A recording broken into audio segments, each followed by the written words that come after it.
How to open UniCredit account online. Visiting the official UniCredit website. Make sure you're on the official site to avoid scams. Once there, select Open a new account to begin the process. UniCredit offers different types of accounts, like checking, savings, or student accounts.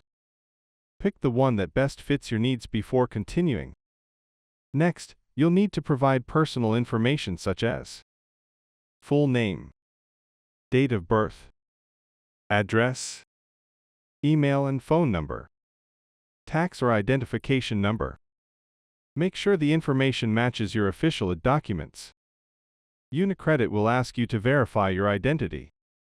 You can do this by uploading a photo of your passport or national ID, taking a selfie for face verification.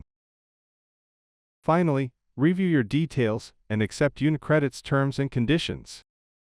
Once you submit, you'll receive a confirmation email or notification about the status of your application. Thanks for watching.